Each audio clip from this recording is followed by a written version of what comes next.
নমস্কাৰ মই আপোনালোকক আজি এখন খুব আচৰিত এফআইআৰ দেখুৱাম আচৰিত চাঞ্চল্যকৰ এখন এফআইআৰ এই এফআইআৰখন সিআইডিয়ে অসম পুলিচৰ সিআইডিয়ে আমাৰ জুবিন গাৰ্গৰ মৃত্যুৰ লগত জড়িত শ্যামকানু মহন্তৰ ওপৰত এই এফআইআৰখন দাখিল কৰিছে নতুনকে যোৱা 20 তাৰিখৰ দিনা অন্য এখন এফআইআৰ ৰাইজে দিয়া এফআইআৰখন সিআইডিয়ে ৰেজিষ্টাৰ কৰিছিলে কিন্তু এতিয়া সিআইডিয়ে নতুনকৈ এখন এফআইআৰ দিছে এই এফআইআৰখনৰ কপিটো মোৰ লগত আছে এই এফআইআৰখনত 27 তাৰিখৰ দিনা 27/9/2025 দিনা 8:34 এই এফআইআৰখন আপোনাৰ হেৰি কৰা হৈছে ৰেজিষ্টাৰ কৰা কি এফআইআৰখন দিয়া হৈছে এই এফআইআৰখনত কি আছে জানেনে এখন বেলেগ ধৰণৰ এফআইআৰ মই ইটো গোচৰৰ বিষয়ে আসলতে অৰিজিনেল যেটো জুবিন গাৰ্গৰ মৃত্যুৰ গোচৰটো হেতৰ বিষয়ে মই ইয়াৰ পাছত এটা ভিডিঅ'ত কম এটো ভিডিঅ'ত মই ক'ব কৈছো যে এই এফআইআৰখন দিছে Asif Ahmed senior SP CID তেখেতে দিছে আৰু এই এফআইআৰখনত আপোনাৰ সেকশন যিকিটা আছে সেই সেকশন গিটা আপুনি যদি চাই তেতিয়া হলে সেই সেকশন গিটা আছে এই সেকশন গিটা আগৰ জুবিন গাৰ্গৰ ওপৰত দিয়া যিখন এফআইআৰ আছিল তাতকে ডাঙৰ হে সেকশন এবিলা নতুনকে দিয়া যিখন এখন এটো জুবিন গাৰ্গৰ মৃত্যুৰ ওপৰত নহয় তো আপোনাৰ এই এফআইআৰখন দিছে শ্যামকানু মহন্তৰ অৰ্থনৈতিক কেলেংকাৰীৰ ওপৰত ইয়াত সেকশন বিলাক কি আছে জানেনে বিএনএস বুলি কয় আজিকালি ভাৰতীয় ন্যায় সংহিতা বুলি যিখন কয় আগৰ আমাৰ যিখন হেৰি আছিল সেইখন ঠাইত এতিয়া আপোনাৰ বিএনএস আহিলে বিএনএছৰ 316 সাবসেকশন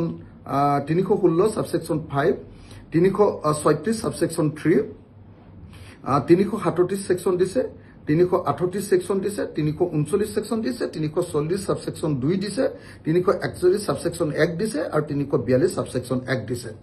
তো ইন্টাৰেস্টিংলি ইয়াৰ এই যিবিলাক হেৰি দিছে এইবিলাক হল ক্ৰিমিনেল ব্ৰিচ অফ ট্ৰাষ্ট এটো তাকো লাইফ জেল হয় তেনেকুৱা লাইফ জেল আগৰ আপোনাৰ কি কয় আপোনাৰ জুবিন গাৰ্গৰ মৃত্যুৰ গোচৰটোত অকল এটা সেকশনে আছে ইয়াত কিন্তু এনেকুৱা লাইফ জেল দিয়া কেবাটাও সেকশন মই ইয়াত দেখিবলৈ পালো এটা ফৰ্জাৰী 7 ইয়াৰ্স জেল হ'ব পাৰে হেৰিয়াৰ শ্যামকানু মহন্তৰ ফৰ্জাৰী অফ ৰেকৰ্ডছ গভৰ্নমেন্ট ডকুমেন্টছ এটো 7 বছৰ হ'ব পাৰে ফৰ্জাৰী অফ সিকিউৰিটি লাইফ এটো লাইফ ইমপ্ৰিজনমেন্ট হ'ব পাৰে গোটেই জীৱন যাৱজ্জীৱন হ'ব পাৰে জেল হ'ব পাৰে পজেশন অফ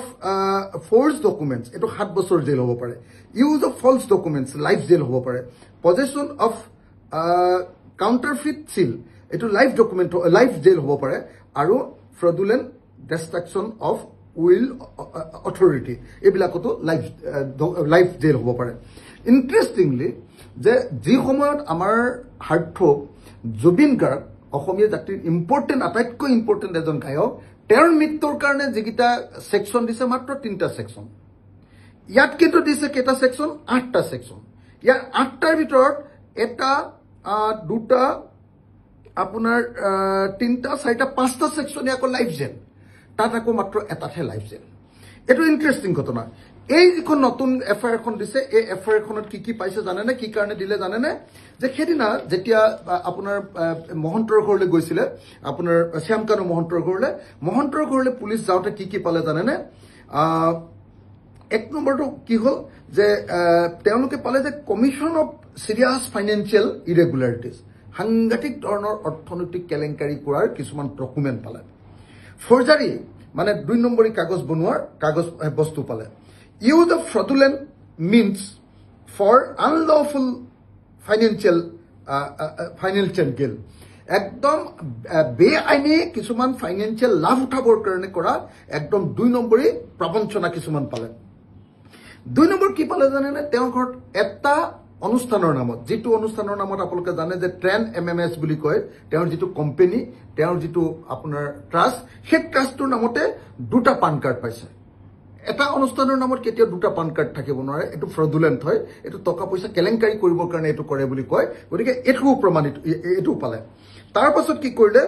38টা ষ্টাম্প আৰু সিল পাইছে ষ্টাম্প সিল এই সিল পেজে এই 28টা 38টা নহয় 28টা পাইছে 28টাৰ ভিতৰত এটা কো ইন্টাৰেস্টিংলি আমাৰ পিডব্লিউডিৰ চিফ ইঞ্জিনিয়াৰৰ অফিচৰ assistant engineer PWD chief engineer অফিচৰ এছিষ্টেণ্ট ইঞ্জিনিয়াৰ এজনৰ নামতো এটা চিল তাত পোৱা গৈছে তাৰমানে তেওঁ হেৰিয়ে নিজাববীয়াকে কিছুমান চিল বনাই 2 নম্বৰী কাম কৰিছিলে সেইটো প্ৰমাণিত হৈছে তাৰপিছত 4 নম্বৰটো কি পালে জানেনে organise financial crime organise financial crime কৰিবৰ কাৰণে কি কৰিছিলে যেটোত prevention of money laundering act 2002 যৰ পৰা আমি জানো যে সাধাৰণতে কি হয় ইডিএ যিবিলাক কেছ লয় ইডিএ কেছ ল'ব পৰাৰ যোগ্যতা থকা এনেকুৱা বহুত কেলেংকাৰী অৰ্থনৈতিক কেলেংকাৰী ডকুমেণ্ট পোৱা গৈছে বুলি কৈছে আৰু এটা ইণ্টাৰেষ্টিং বস্তু যে যি সময়ত অসমৰ মুখ্যমন্ত্ৰীয়ে কৈ থাকিছিলে যে নাই তেওঁ একো সহায় কৰা নাই দেখা গৈছে যে